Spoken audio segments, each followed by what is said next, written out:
Hello and welcome to this video on calibrating the motors for the Wizibot. In this video I'm going to introduce you to what we call EEPROM, which is like permanent memory storage on the Arduino. And then we're also going to have a look at how we're going to calibrate the motors, and we're going to store that calibration in the memory on the Arduino, so that when we load it back up again, power it back on again, we can load that from memory and it will maintain that calibration. The first thing we therefore need to look at is what is the motor calibration and what are we going to use it for. Now we have a left motor and a right motor. These are just simple electric motors. They don't have any sort of speed monitoring on them, so they don't actually know what speed they're operating at. We can pass in values on our motor controller to say run at speed 150 on the left motor and 150 on the right motor. Problem is there might be slight variations in the manufacture of the motors or in the gearboxes themselves, which cause those motors to ever so slightly move at different speeds. That would cause our robot to sort of curve off to the left or curve off to the right.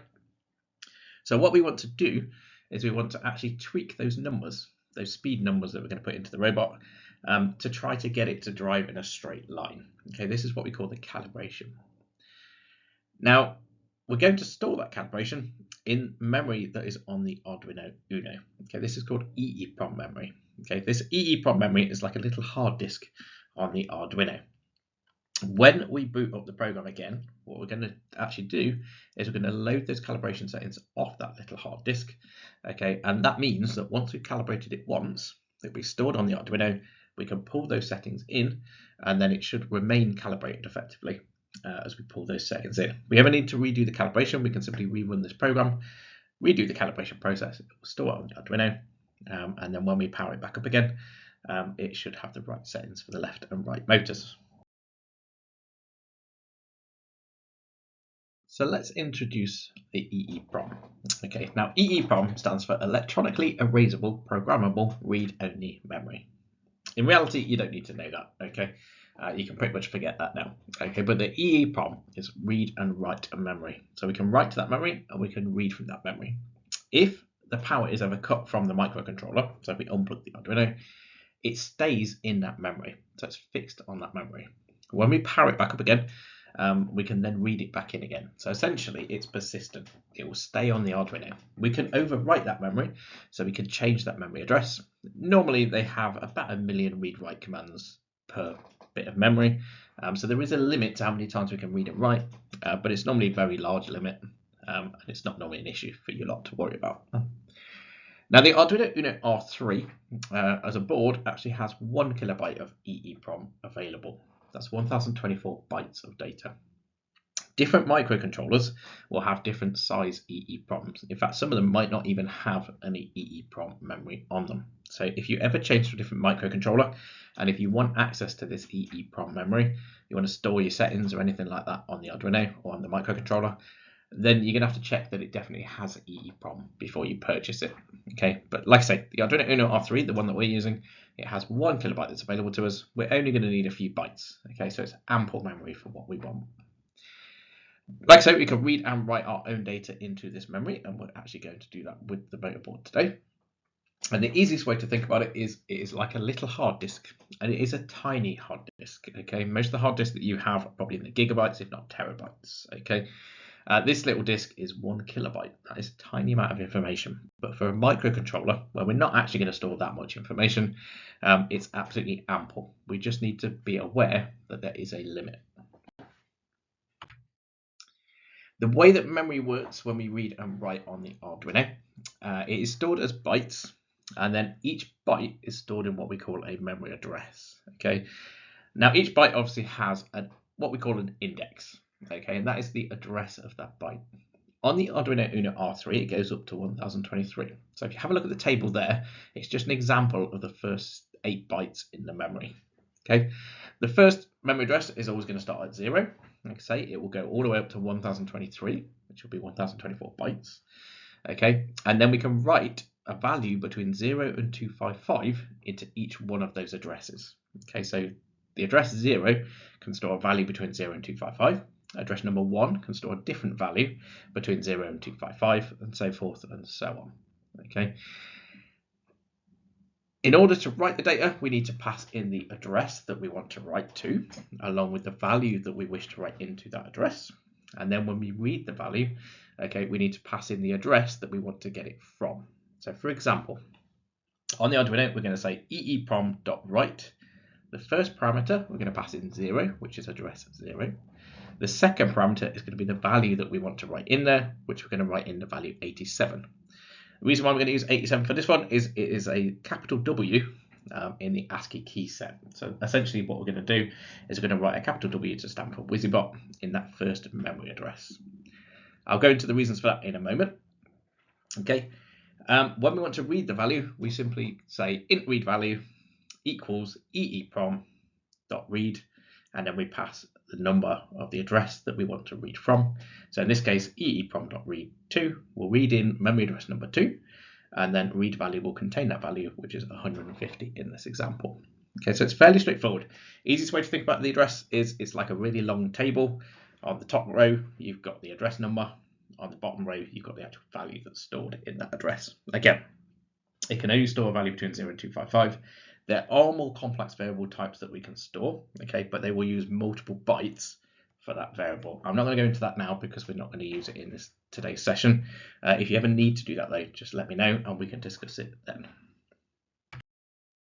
So what I want you to do now is I want you to go in the Now room and download the sketch for today's motor calibration. I've pretty much written this code for you. Normally I'd get you to type this code out, but what we're going to do is we're going to break it down in this video, and I'm going to tell you what the sections do, hopefully to remind you of stuff that we did last year, but also to explain all the new stuff, including the EEPROM and things like that. Okay, so once you've downloaded that, come back to this video and resume the video. Now, if you look at the code that we have, I've got a breakdown here on the screen. Okay, we're going to break it down into 4 sections for the first part. Okay, the first thing that we're going to ask it to do is include this EEPROM library. This is code that has already been written for the Arduino. It's stored on your PCs. Okay, and it's going to pull that code in. It's just a library similar to what we did when we imported libraries last year.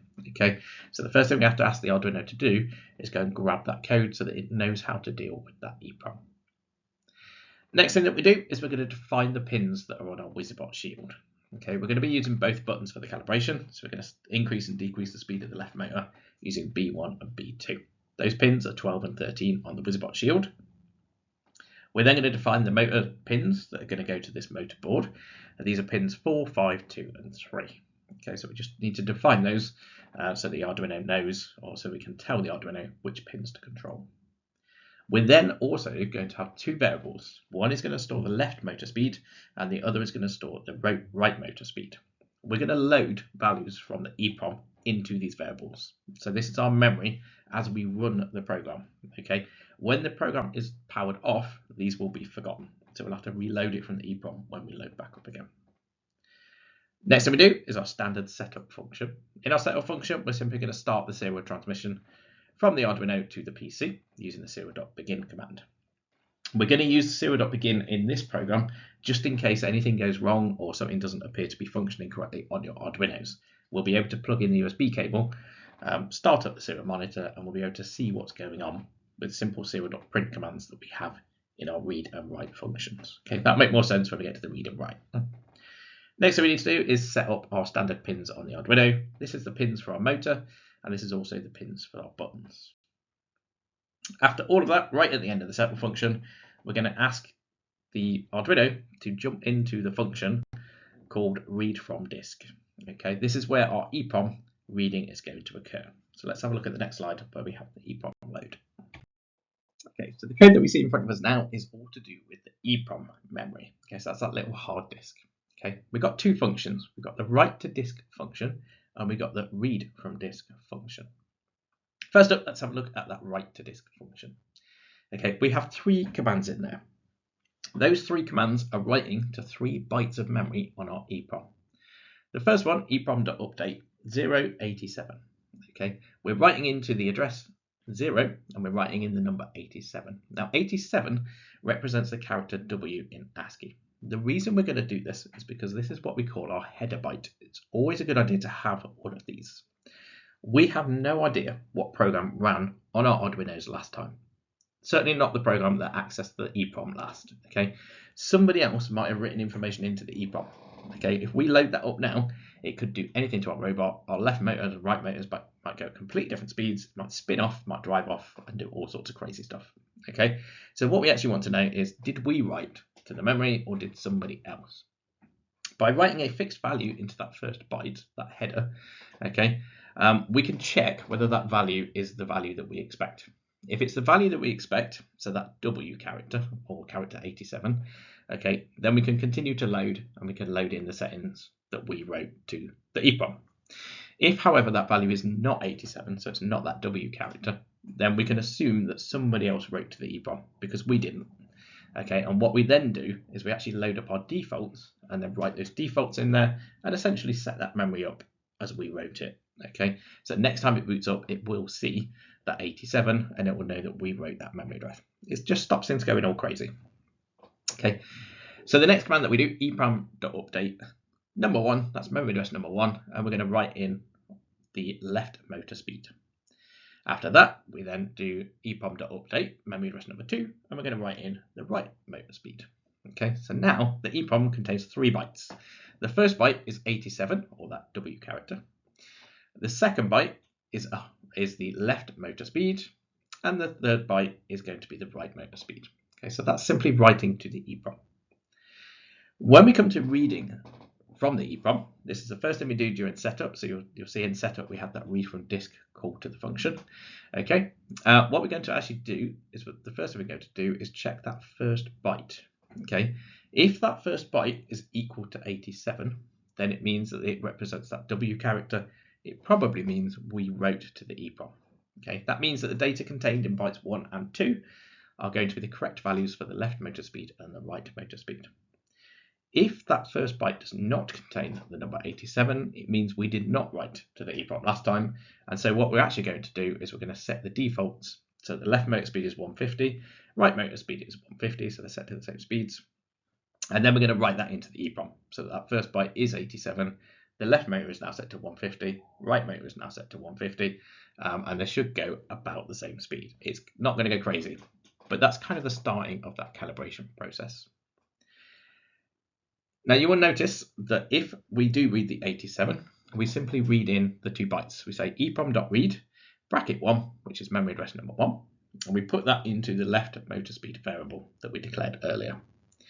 We then do EEPROM.read memory address number 2, and we put that into the right motor speed variable that we declared earlier. So this is now loaded into the memory on the Arduino as it runs, and we can now use those variables to access those values.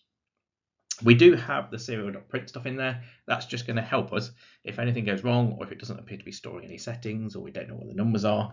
Okay, we can simply plug in the USB cable, have a look at the serial, and it will tell us whether it's loaded the previous configuration from the disk, or as you can see from the debug lower down, whether there was no previous configuration found, and it's going to go to defaults.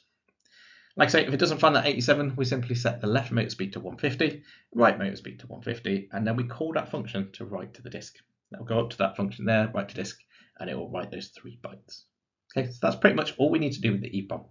Okay, the most important thing to do is in our setup function, in fact, the last thing that we're going to do in the setup function is call that read from disk so that we do get it out of that EEPROM memory, so we've got the latest settings of the Arduino.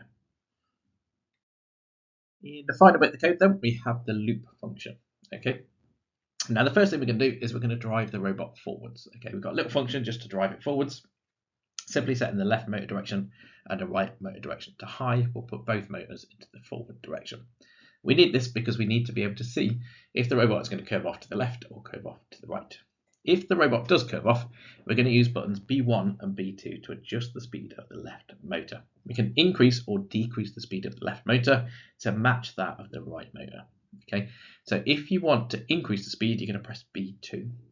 B2 will increase the speed by 1 with every press, okay, and then it will write that calibration to the disk. Okay, so it's going to always maintain that calibration. Every time it tweaks that number, it's going to update the settings in the EEPROM. If B2 is not pressed, and we decide to press B2 to slow down the motor, okay, it will reduce the speed by 1, and then it will write that calibration. So at all times, whenever that number changes, when we press B1 or B2, it's going to write to the EEPROM to update those settings so that it's always in memory when we reboot. It's got the right calibration settings. Right at the end of those two button checks, all we're going to do is simply set the motor speed on the motor controller, just to actually make those tweaks to the motor, so we can now see if those new settings allow the robot to drive in a straight line. So when you run up this program, what you're going to do is you're going to start it up, you're going to put the robot down, and you're going to see if it drives in a straight line. If it is going towards the left, then you're going to want to speed up the left motor so that the left motor can keep up with the right. Okay, so press button B2 and just gently tweak it until it does drive in a straight line.